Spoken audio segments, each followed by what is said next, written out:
Dalam headline berita nasional kemarin dinyatakan oleh Menteri Keuangan Indonesia resesi kuartal ketiga tahun ini. APBN sudah tekor 500 triliun per Agustus 2020 ini. Apa arti semua informasi ini? Kita baca dari sisi yang lain. Apa beda negatif growth dengan negatif teritori? Indonesia di mana pada saat ini? Negative growth adalah istilah di mana pertumbuhan negatif atau menurun namun masih tetap di range positif. Misalnya, ketika ekonomi turun 3% dari 5%, sehingga walaupun turun pertumbuhannya namun masih di wilayah positif, yaitu plus 2%. Sedangkan negatif teritori adalah pertumbuhannya beneran turun hingga di bawah 0. Minus 5,3 di kuartal kedua tahun ini, ekonomi Indonesia langsung tembus di wilayah dalam tanda petik negatif teritori dalam pertumbuhan ekonominya. Walaupun ada stimulus ekonomi yang lebih dari 900 triliun dalam 6 bulan terakhir yang mana membuat APBN jebol 500 triliun di Agustus namun tidak membawa ke arah positif teritori. Jadi apa arti sekali lagi informasi di awal tadi? Artinya stimulus itu tidak membuat ekonomi membaik. Bahasa lainnya gagal atau zonk. Bayangkan Agustus sudah jebol 500 triliun, lalu September resesi karena 2 kuartal negatif teritori. Bisa dibayangkan kuartal keempat akhir tahun pasti negatif lagi, pasti masih di wilayah negatif teritori. Disinilah kita kemarin mengatakan apa yang terjadi kalau 4 kuartal Indonesia ekonominya berada di negatif teritori. Fokus stimulus jangan-jangan salah sasaran karena memang tidak memikirkan efek dari M1, M2, M3 dari mata rantai produksi.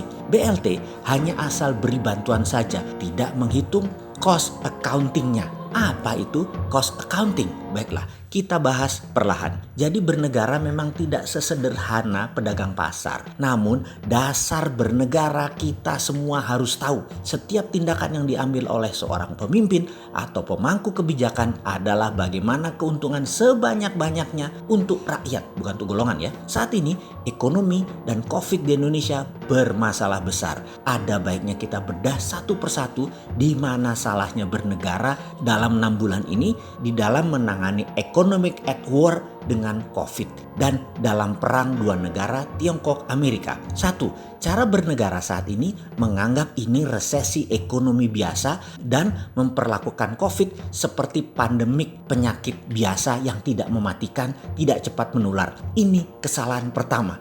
Yang pasti kita akan beresin. Sabar ya Baser. Kalian nih otaknya jangan marah-marah mulu. Sabar. Nanti diterangkan. Baru kita bilang cara bernegara salah satu aja udah bete loh. Bentar. Melihat ekonomi di Indonesia itu sederhana. Ekonomi itu dibagi 3 dari 1.000 billion dolar. 150 billion dolar adalah belanja negara atau APBN. Sisanya swasta. Swasta dibagi 2 lagi. UKM yang menyerap 97% angkatan kerja hanya menguasai 30% ekonomi makro dan mikro. Dan 80% terfokus domestic consumption atau dunia retail berbasis UKM produktif. Jadi yang menyerap tenaga kerja yang 3% adalah penguasa 70% ekonomi. Mereka adalah para konglomerat, oligarki, dan BUMN yang perusahaannya semua tidak lebih dari 5.000 perusahaan besar tersebut. Di pasar non-APBN saat ini terpukul terbanyak. Juga ternyata APBN penyerapannya rendah di bawah 50%. Inilah alasan kedua ekonomi tidak tumbuh, yaitu value added produk yang rendah dan government spending yang rendah. Faktor ketiga yang membuat ekonomi tidak tumbuh adalah BUMN bukan pengayom UKM. BUMN malah berkompetisi dengan UKM. Wis, cocok. Faktor keempat adalah lambatnya birokrasi penurunan dana pemerintah karena mungkin harus tender, mengatur sana sini, bagi sana sini, serta yang ditarget bukan hal yang produktif lagi. Banyaknya markup proyek pemerintah dan Pemda menghambat lajunya ekonomi. Bayangkan proyek 50 miliar nilainya, jangan-jangan yang buat mengerjakan proyek aslinya nggak lebih 25 miliar. Sisanya ya buat belah duren para pemangku yang mengatur panjang pendeknya proyek. Di mana uang markup tadi tidak produktif disimpan di bawah bantal karena uang korupsi.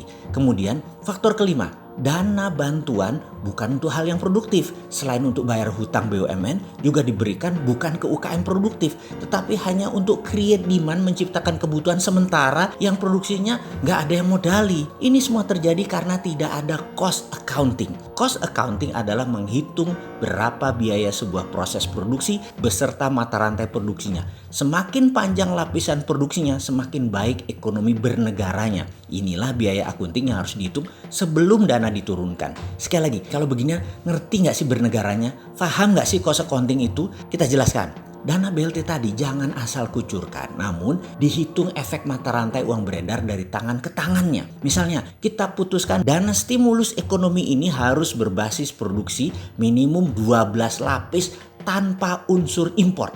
Ini harus dibuat rencana yang namanya cost accountingnya dihitung rinci sekali. Kain misalnya yang akan kita buat, maka 6 lapis ke bawah harus bisa terurai rinci. Benangnya dari mana? Bahan benangnya dari mana? Kapas atau polyesternya dari mana? Mesinnya dari mana? Dan harus lokal konten semua. Dan mesinnya bikin di mana? Bahan baku harus lokal buat kain. Mesin boleh tiru atau mengopi mesin negara lain. Tiru, modifikasi atau tiru plek. Sikat aja, no rule. 6 lapis ke atas yaitu bajunya, kancingnya, resletingnya, kerahnya, distribusinya. Terus dipecah sampai 12 lapis. Baru dana bantuan tadi memberikan efek positif ke pasar karena bergunanya berlapis-lapis. Masa hal beginian gak ada yang ngitung sih cost accountingnya? Dulu jadi pejabat makan sekolah bernegara di mana sih kalian? Jadi kalau ekonomi minus 4 kuartal, jangan salahin COVID ya. Salahin cermin. Karena di rumah sama di kantor gak ada cermin. Jadi gak pernah ngaca.